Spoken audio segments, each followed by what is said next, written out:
Hey, thank you for joining me for another episode of Beyond the Table. And I am so excited today to have a good friend, an incredible leader in our area, Jami Navarre. She's the Director of Communications at Barbers Independent School District. And I've been on several platforms with her. She has spoken and encouraged every individual in the room. She's an incredible leader. And I promise you, you're about to be encouraged, strengthened, blessed, simply because of the conversation we're going to get to have today. And so, Jami, thanks for joining me today for this. It's going to be a lot of fun, and I believe it's going to be insightful and helpful for so many people.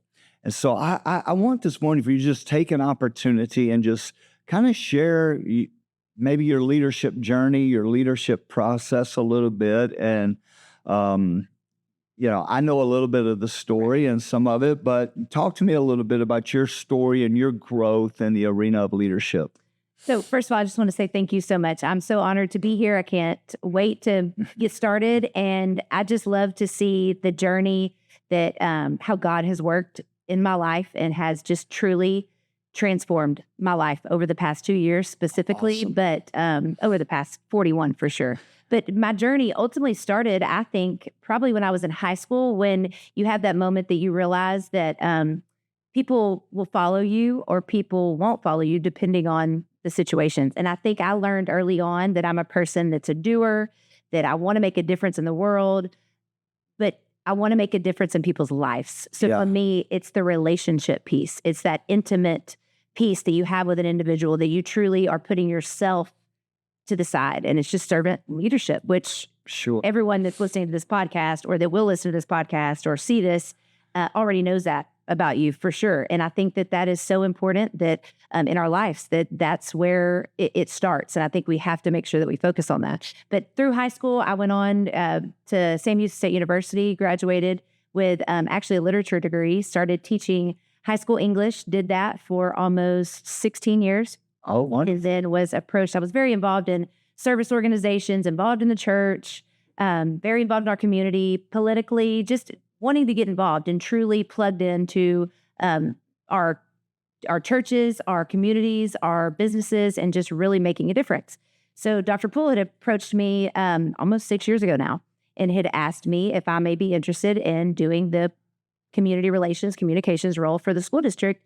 And I remember responding, and people who are familiar with Dr. Poole would laugh at this because it's true. I remember saying, he approached me personally and he was very great about it and the way he handled it. And he just said, I just think this would be a great role for you. And I responded and I said, well, can I have a couple weeks to just think about it, pray about it, talk to, my husband at the time about it? And he was like, yeah, but I think he was kind of shocked that I didn't just immediately just jump on it. Yes, absolutely. Yeah. And I was just at a point in my life where I was trying to be very be still and really speak to God. I mean, like we always should, constantly, but you know how life gets and it gets hectic. And I just remember waiting a couple weeks and hearing a sermon that talked about God closes some doors and opens a door or a window, but you have to take that step. Right. And if we don't ever take that step, then it's the what if or what would have happened. And so that happened almost 6 years ago. And now I've been in this role for, it's crazy to me to think that I've been in this role for 6 years. And it's evolved, it's changed. At first, we came in and it was, COVID happened. And we had other situations happening at the school that was drawing attention media-wise. And it was just, I came from a high school English classroom where I was managing maybe 125, 130 kids that I thought was tough. Yeah. I didn't know it. I didn't know what tough was until I got to this position. And so it's just tough to be a leader as a woman sometimes, because if we're being all completely transparent and honest, it's just, we are made differently than men. And oftentimes men are in powerful leadership roles. And not that that's a bad thing. I just think that we are now finally evolving into where some of the more women are in leadership roles, and we have to learn how to communicate and evolve and bridge those gaps between generations, between personalities, between communication styles. I mean, all of those things are just, they're real. It's real life. I think also what helps is people are really understanding what leadership is. That is not position, title, rank, prestige.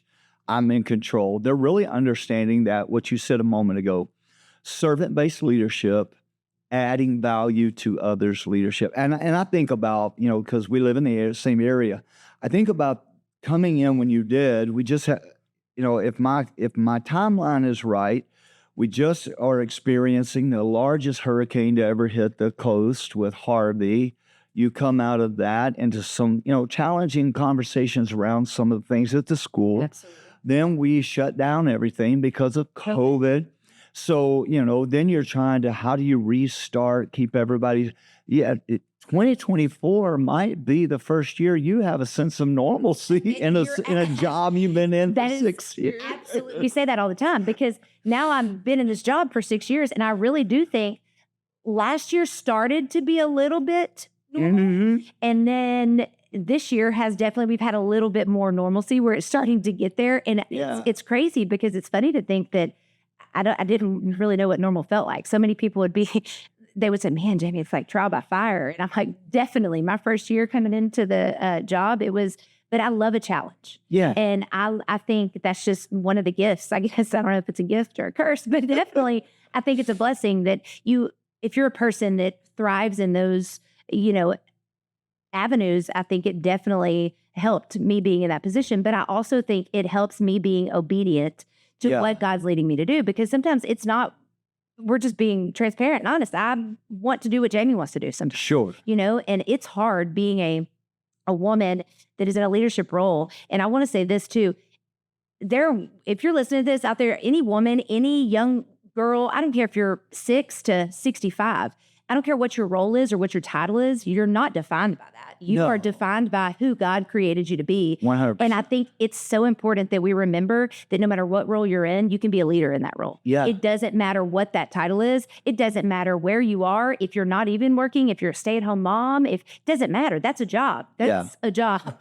So I get it. I just think that we need to be true to who we are and the leaders that we are meant to be, because it's tough. It is tough in the world today to be a mom, to be a wife, to go to work, to try and balance all of the things, the softball, the soccer, the baseball, the theater, just all of it. Yeah. And to feel like you're not letting your kids down or letting your husband down or letting your friends down or your parents down. Yeah. It's a lot of pressure.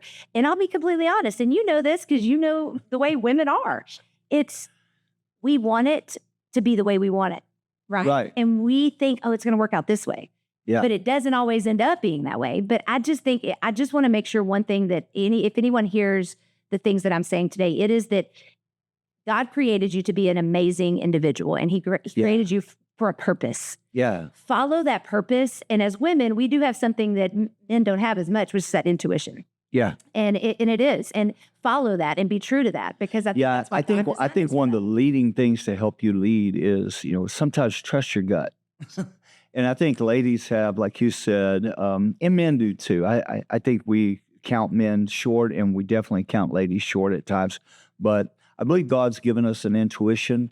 I love what you said, though, because I think this is so key. And I was told this long, long time ago. But when you asked, whenever Dr. Poole asked you that, you said, can I think about it? Can I pray about it? Can I have some conversations? There comes a juncture in your leadership involvement. It comes in your career path. It doesn't matter what it is. What you say yes to will become more important than what you say no to. Because the more you can't say yes to everything. And I think that gets us in a lot of trouble. Men, ladies, our kids right now in culture, society. We feel this obligation to say yes to everything. And you can for a hot minute. But after a while, what you're saying yes to, whether you want to admit it or not, I'm saying no to some other things. That's right. And I have to prioritize, around here, I call it zero-based leadership. And it works in finances, works in everything. That if I say yes to this, what opportunity am I going to end up having to say no to because I said yes to this? And is this yes an inferior yes to something that might be a greater yes?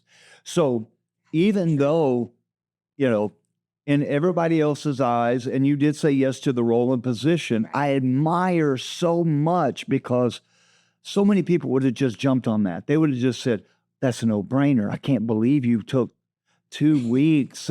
But I probably would have 5 years before that. I would have. So I would have probably said yes and not, but I think, or no, I know God allows things to happen in our life and grow us through things to refine us and to get us to that moment for me to say, it sounds like something I may be interested in, but can I have a couple weeks to pray about it, to talk to my husband about it, to talk to my family about it? Yeah. Just to have some time.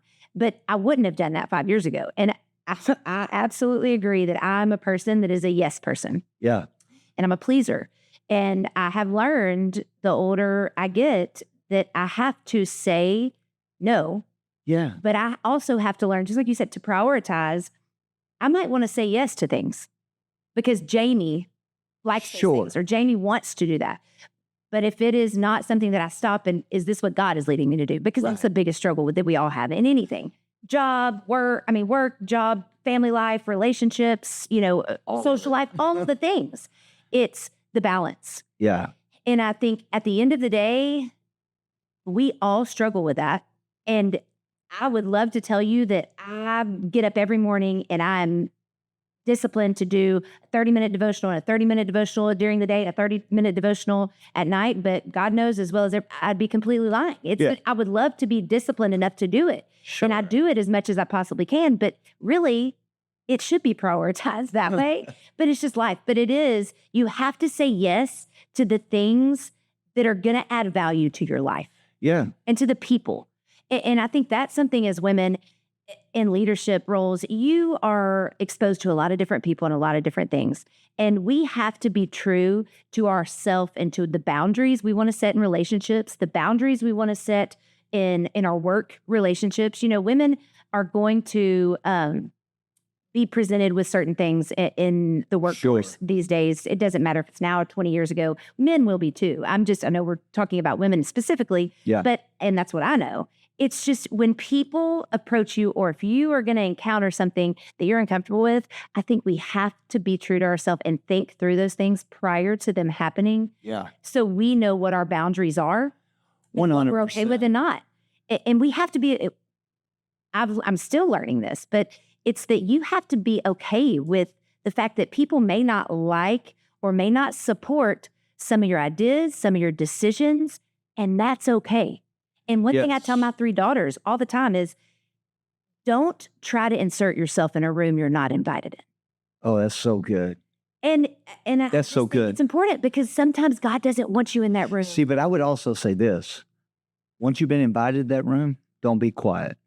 Absolutely. If you have been invited into the room, don't stay silent. You have a voice. Speak that voice.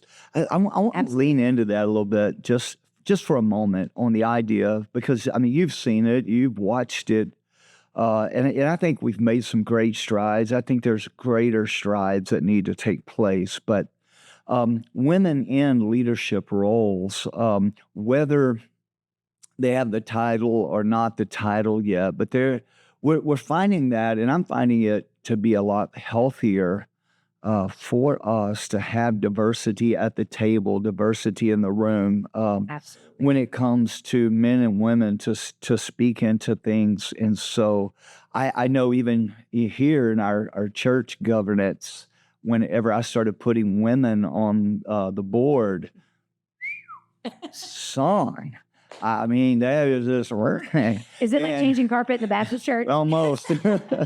But it's been the greatest value add over the last bunch of years because it gives new perspective. It gives an insight that I don't care how in tune you are as a guy, you just don't know. And so you talked about that know what your boundaries are.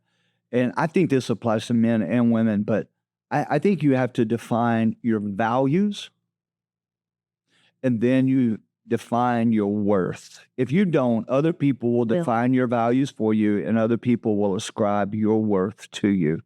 I think that's harder, and I could be wrong, but I think it's harder for ladies I would agree. who's trying to find a place sometimes instead of, no, I know my value. I know what my values are. I'm not going to compromise them. And I know my worth. And, just be honest, I've been left out of rooms. I've been not given invitations. I've been seen as a little bit of a renegade sometimes because I'm not going to compromise my values, and I know what my worth is. And so, but tell me how that is. You've seen that. You've come through these ranks, and I'm still learning. Kind of blazing that trail. Absolutely. And I'm still learning that and those boundaries. And I think it really comes to communication styles, personality styles, because I think our values stay the same. Sure. But you've got to identify what those values are. Yeah. And then I think it's just when you're encountering different people, I just find myself having to set different boundaries at different times and having to realize within me that it is okay for me to be authentically me. Yeah. Because I think as specifically, not just a woman in a leadership role, but a woman that is a Christian woman that is speaking out sometimes in a way that our world does not accept.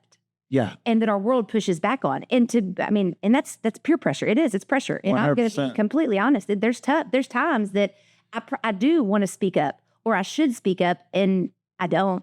Yeah. Now, there's a lot of times I do, and I wish that I did all the time. But I know that women out there are listening to this or seeing this, they're saying the same thing. We're learning it as we evolve and as we go through this journey. But I think it's so important for you to be just not fearful, but almost prideful to speak up and to tell them what you believe and what you think. Because just like you said, when you brought in women to the leadership team, it grew. Yeah. Change is scary. Yeah. No matter what. I mean, I just moved from a house into a new house and getting married this weekend. And so there's a lot of things happening that are changed that's scary. Right. But it's so important to talk through those things and to figure those things out and to center yourself around like-minded people and I know everybody has seen this meme or whatever on Facebook, but it's so true, is that it's so important that you support other women and that you surround yourself with women or men that pray for you. Yeah. That hold you accountable. And when I say that, it's so hard to do in friendship roles and relationships. Sure. It's hard to hold people accountable because those are those truth tellers that, they have to be honest with you at times and tell you things that we don't want to hear. But I think when we actually listen to those people, as tough as it is to hear, if we have a growth mindset and we truly want to better ourselves every day from the person we were the day before, then you have to have those people in your life to grow and to be able to get through it, just because it's a struggle. It's a constant struggle. 100%. But we have to constantly know that every day we have a reason on this earth and we have a purpose, and we have to try to find that and delve into that and be willing to be vulnerable. Yeah. And to fail. Failure to me, and so many people laugh when I say this, but failure is one of the most beautiful things I've ever experienced in life. Yeah. Because without that failure, you don't grow. You're not refined. Just think about, how many times do we constantly, God help me with, yes, we talk to him all the time and we always are trying to do that. But at the end of the day, there are some times that it's just surviving. Sure. You're just trying to survive. And those people around you that are lifting you up, or, hey, this is not you. You're acting, you're just saying things or speaking in a tone that's not you, or that you're just your body language is a little bit different, that keep you in check to remind us who we are. So many things in this, man, I just want to jump into that are so good that you said, because I made the comment earlier about zero-based leadership, but also for me, that applies to so many places. What you say yes to, what you say no to is so key, because just because you have an opinion, you have to mitigate is this now the time I share that? do I share my opinion in the noise of everybody else's, or do I reserve it for the right time? Because the right word said at the wrong time is received wrong. The wrong word said at the right time is received wrong, but the right word in the right time is received. And so that becomes huge of knowing, you know, when to speak up, when to post, when to whatever. Because if not, you just get lost in the noise. And I never want to be one lost in the noise. I want to have that clear, that voice, that sound that really is heard. And it doesn't have to be heard by everyone, but whenever it's time to speak, the noise has dissipated. And way too often people don't do that. The other thing you mentioned is that I think is key for anybody and everybody.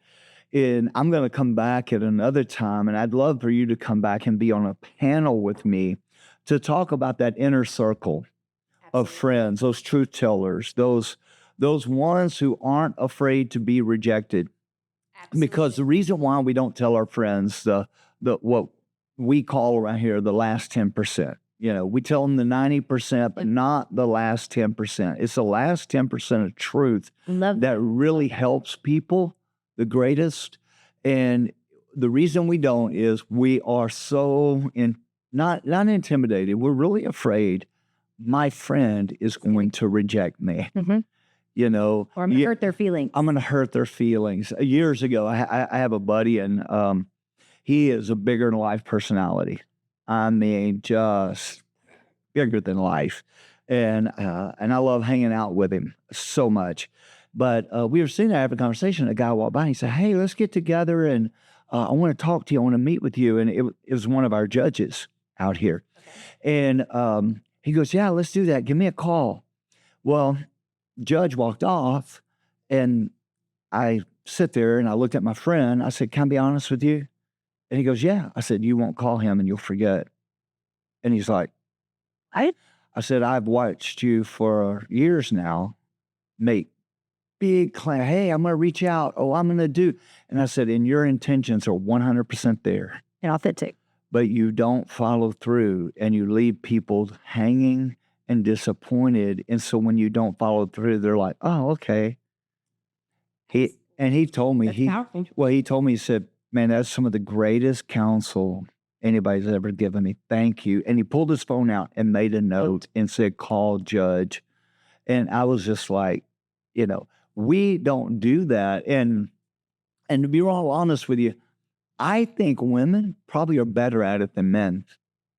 I think I would agree. Some women are. I think it depends on just the person you're talking to, but I think women are more off the cuff sometimes. Yeah. We think, put our foot in our mouth type thing, where we probably shouldn't have said that.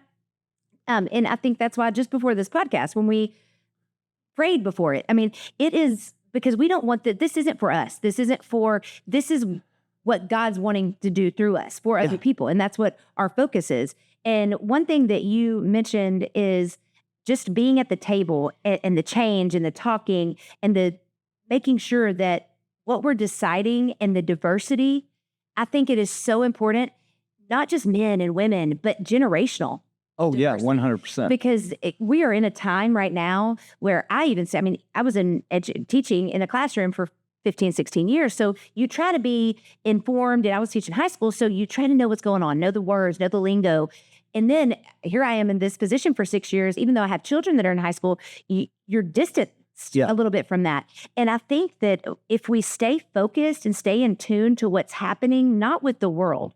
Right. You know, and it's the same statement that is, you got to live in the world, but not be of it. Right. And that's why I tell my girls constantly, make sure, just like I said about the being in the room, if you're not invited, maybe there's a reason. You know, that you've got to think of the bigger perspective. We think sometimes with blinders on. Yeah. And God sees things from a very different lens. And maybe they do invite us, and maybe we do step in and voice, you know, our opinions. But then if we're not invited, don't take that offensively. Yeah. Take that as a way that God's taking care of you. And make sure that if you're a leader, in my opinion, the people that are in your inner circle, if it means that it's your truth tellers or if it means it's your actual staff, center those people. I personally think the best way you can have a productive, sustainable group of people is diverse. They have to have different styles of leadership. They have to come to the table with different tools and different strengths, because if everybody at the table is like me, we're not really going to get anything done, because we're just going to talk over each other the whole time. It's funny. I got invited out to California to be in a room with about 30 people. And when I got there, I mean, they flew me out, whole nine. I had no idea why they invited me, but I'm like, I'm going to go. And so I'm out there. There's 30 people. I walk in the room, and the guy who invited me, I'm sitting next to him, and I'm looking in the room, and I'm like, I don't fit in this room. Like, why am I here? Inside of me, I'm like, I don't belong here. And so I asked my buddy, I said, hey, help me with something. And he goes, okay. I said, why am I here? And he said, Donald, we need somebody that sees things outside of the box and isn't afraid to talk about creative and, unique ideas and innovative ideas that are outside the box. And I looked at him, I said, there's a box? He said, that's why you're in the room. I was about to say. And so I think it is, whenever you are invited into rooms, know why you're there. Because then that gives you confidence, whether man or woman, to speak up and to share your thoughts. Whether they're received or not received is immaterial. You invited me in the room. And when it's not rooms that you're not invited in, it's okay. And I have found that the older I've gotten, it's easier to be okay with not being invited. When I was in my 20s, I was upset that I wasn't always invited.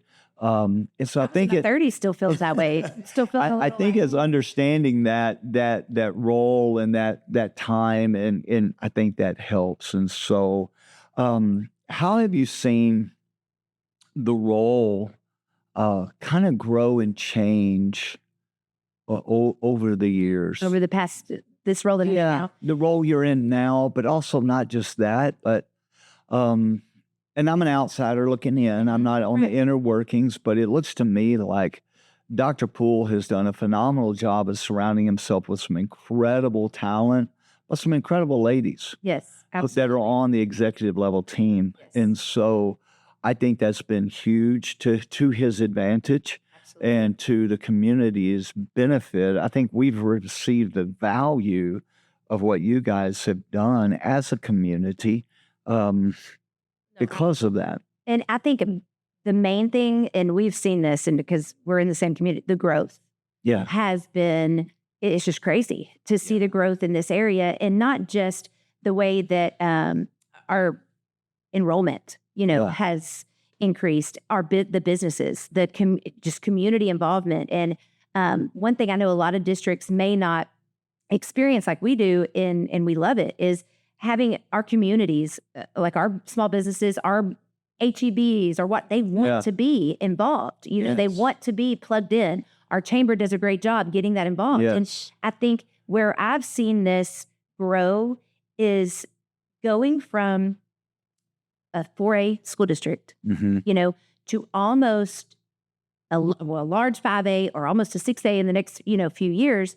It's managing that growth is to me the key. And like you said earlier, Dr. Poole has done a great job with partnering with the city and with the county of being able to manage that growth and what it's going to look like, but to prepare us and set us up financially for the situation we're in. Because it's no, secret that across the state that schools are struggling. I mean, they're cutting librarians, they're cutting teachers. They are taking their librarian staff and putting students all in a library and teaching them all. So it's not necessarily what's best for kids. And one thing that our school board and that our leadership team has done is put kids first. Yeah. And we saw that firsthand during COVID. Sure. When other schools weren't going back, we came back as soon as we could. And even when we weren't allowed to come, we were doing actually Zoom classes on Google Classroom. 100%. Actually speaking to a teacher, actually seeing a teacher, actually doing work, not just remote where they were just getting assigned, but actually gleaning some information. Because if you have, what you do, grandchildren that are growing, you see it. I see it with my third grader currently. Yeah. The COVID gap, Yeah. There's definitely some struggles that she's dealing with reading, with math. And thank God for her teachers and the administrators that have really intervened and helped, because it's this growth and everything that's happening around us in the world, the social media, all of the things. Sometimes we have to just stop Yeah. and pause for a minute and kind of just reset our Yeah. priorities. What are we doing? You mentioned earlier talking about just the distractions that we have. And I talked to my girls about their cell phones or being present in Yeah. a situation. I think it's important that we're present in our kids' lives, that we're important and present enough in our relationships, in our friendships, because so often I find myself doing it. You're on that phone and you're making notes and you feel like you're doing something productive. Yeah. But are you present in the room that you're in? Are you present at the table that you're sitting at? Because if you're not, that's telling something to those people. I think that's so true because you see it. Like my wife and I went to dinner last night, and at the restaurant we were at, I looked at all the tables, and almost every table, people were on their phones. And I'm like, okay, y'all are together, but you're not present. And I don't think that we know a difference. I want to dive into one more thing. Yes. And then, because we've mentioned it several times, and I can't get away from it, but I think there's a difference between leading change and managing change. John Maxwell says leaders like change, and I disagree with John. Leaders only like change if they initiate that change. If the leader did not initiate the change, he doesn't like it either. Right. But who am I to disagree with John?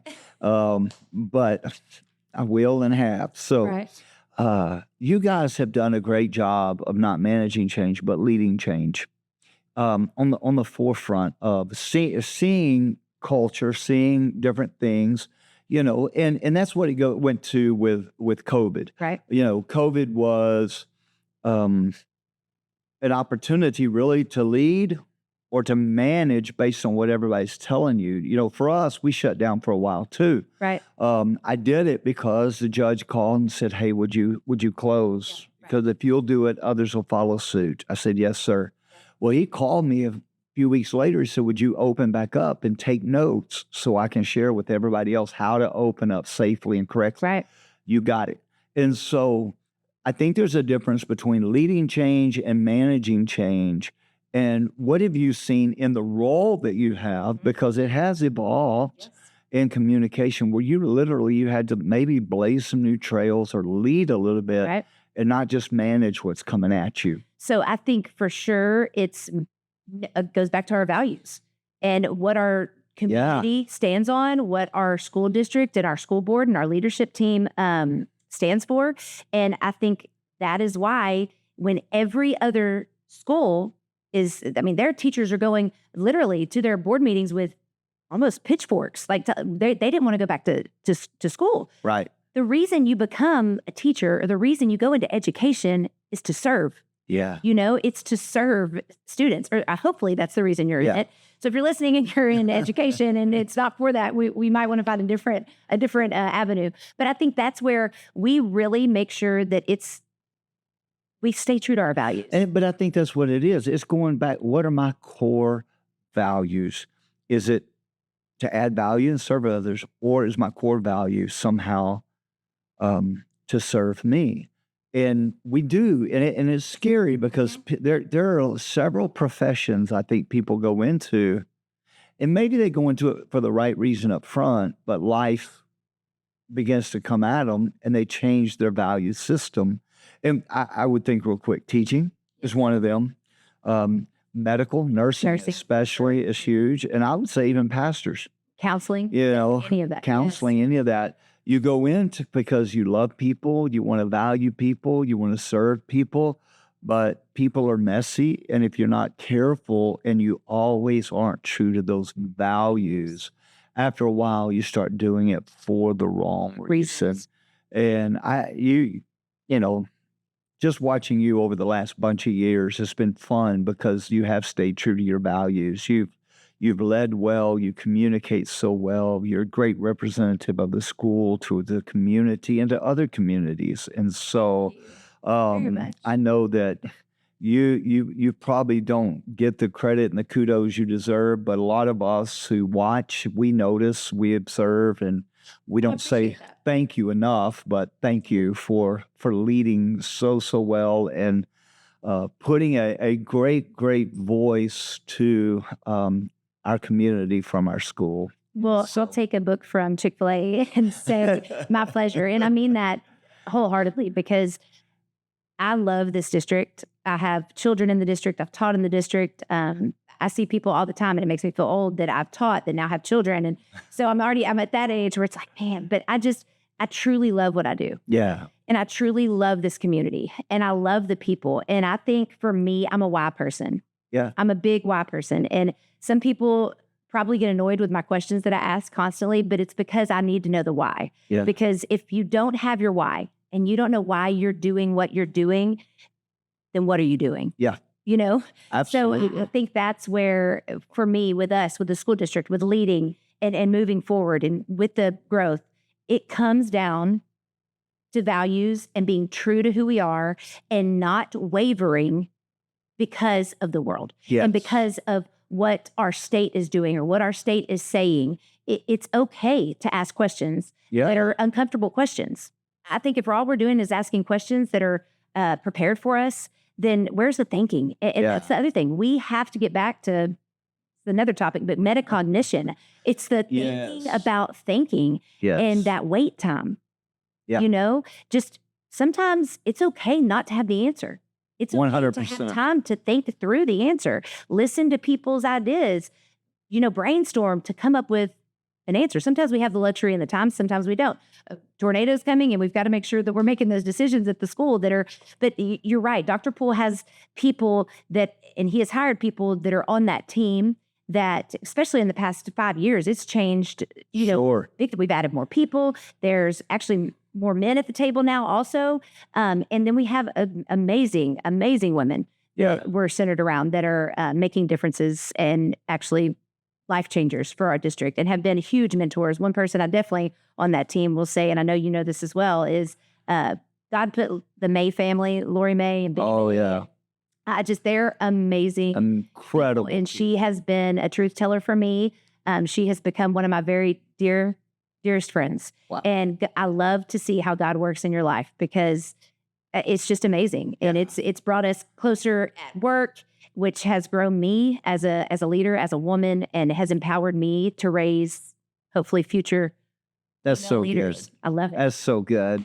I told y'all we're going to enjoy today. I'm just so glad you were able to join me, Jami. And I just out of that, you've just brought so many other things I want to delve into and talk about. And we'll save that for another opportunity and another episode. But as always, if you enjoy the podcast, take it, share it with others, like it. But more importantly, take it and live it beyond the table. And we'll see you again next Friday.